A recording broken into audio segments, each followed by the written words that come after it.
امریکی کانگریس میں پاکستان کے حق میں قرارداد پیش، قیام امن کی کوششوں کی تعریف۔ قرارداد میں کہا گیا ہے کہ پاکستان ایک غیر جانبدار اور قابل اعتماد ثالث ہے جس نے ایسے تباہ کن تنازع کے دوران سفارتی کردار ادا کیا جس کے نتیجے میں بڑے پیمانے پر جانی نقصان، عوام کی بے دخلی اور عالمی برادری پر بھاری مالی بوجھ پڑا۔ امریکی کانگریس کے رکن ال گرین نے کہا کہ جنگ، جانی نقصان اور شدید انسانی تکالیف کے ماحول میں ان عناصر کو تسلیم کرنا ضروری ہے جو امن کے لیے کام کر رہے ہیں۔ انہوں نے کہا کہ پاکستان کا غیر جانبدار شراکت دار کے طور پر کردار اس بات کی یاد دہانی ہے کہ سفارتکاری اب بھی آگے بڑھنے کا سب سے مؤثر راستہ ہے۔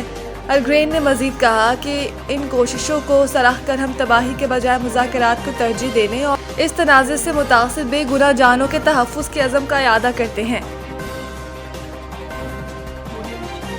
آب نہر ہرمز میں ایران سے جھڑپوں کے باوجود جنگ بندی برقرار ہے۔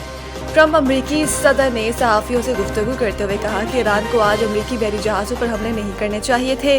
ایران نے امریکی جہازوں پر میزائل اور ڈرونز حملے کیے۔ امریکی صدر نے کہا کہ ایران کی پہلی رجیم ختم ہو گئی، دوسری تقریباً ناکارہ ہو چکی ہے۔ ایران میں رجیم چینج تو ہو چکی، اب ہم تیسری رجیم سے ڈیل کر رہے ہیں۔ ایران جلد معاہدے پر دستخط کر دے گا۔ ایران کسی صورت ایٹمی ہتھیار حاصل نہیں کر سکتا۔ علاوہ ازیں ٹرمپ نے ایک بار پھر تعریف کرتے ہوئے کہا کہ پاکستان شاندار ملک ہے، پاکستان کے وزیر اعظم اور فیلڈ مارشل شاندار شخصیات ہیں۔ اس سے قبل امریکی صدر ٹرمپ نے social media platform Truth Social پر بیان جاری کرتے ہوئے کہا تھا کہ امریکہ کے 3 ڈسٹرائر بحری جہاز اب نہر ہرمز پار کر گئے ہیں۔ ان بحری جہازوں پر ایران کی جانب سے حملہ بھی کیا گیا مگر انہیں کوئی نقصان نہیں پہنچا۔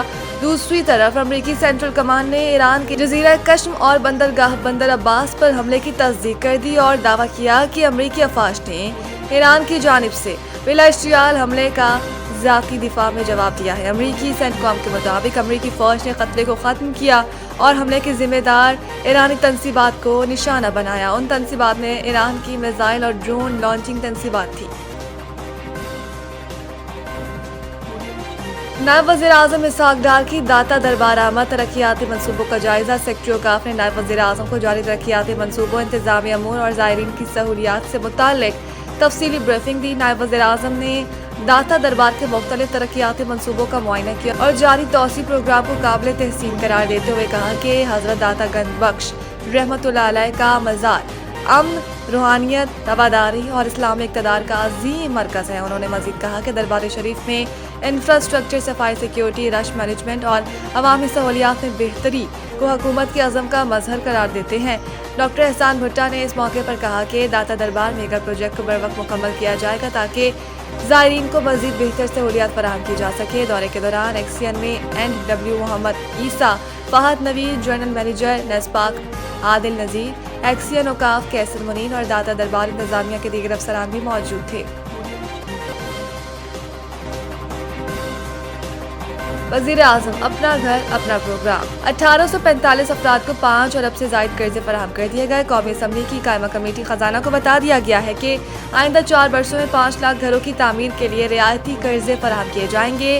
اس سلسلے میں موصول ہونے والی 25,304 درخواستوں میں سے 8,990 درخواستیں منظور ہو چکی ہیں جن کے قرضوں کی مالیت 27 ارب روپے سے زائد ہے۔ وفاقی سیکرٹری خزانہ، secretary housing and works, secretary قانون و انصاف نے ارکان کمیٹی کو وزیر اعظم اپنا گھر پروگرام کے نفاذ کے فریم ورک اور ہاؤسنگ فائنانس اور فلور کلوزر قوانین سے متعلق مجوزہ اصلاحات پر بریفنگ دی۔ سیکرٹری وزارت ہاؤسنگ اینڈ ورکس نے اپنی پریزنٹیشن میں بتایا کہ وزیر اعظم اپنا گھر پروگرام ایک سبسڈی شدہ ہاؤسنگ فائنانس اسکیم ہے۔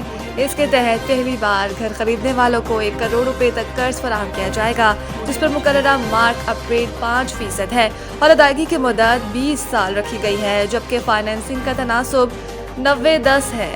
وزارت ہاؤسنگ نے واضح کیا کہ بینکوں کی خدشات کم کرنے، سرمایہ کاروں کے اعتماد میں اضافہ کرنے اور مارگیج فائنانس سیکٹر کی پائیدار ترقی کے لیے فلور کلوزر اور ریکوری قوانین میں اصلاحات ناگزیر ہے۔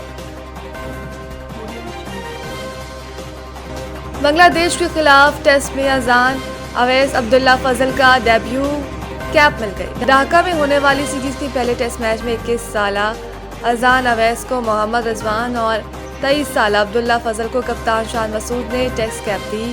بیٹر اذان اویس کا کہنا ہے کہ بچپن میں والد نے میری کرکٹ کی کوچنگ کی، تاہم پڑھائی کی وجہ سے کرکٹ کھیلنا چھوڑ دی تھی اور پھر 16 سال کی عمر میں دوبارہ سے کرکٹ کا آغاز کیا۔ ان کا مزید کہنا ہے کہ مختلف مرحلوں میں مختلف کوچز ملتے رہے جس سے میرے کھیل میں نکھار پیدا ہوا۔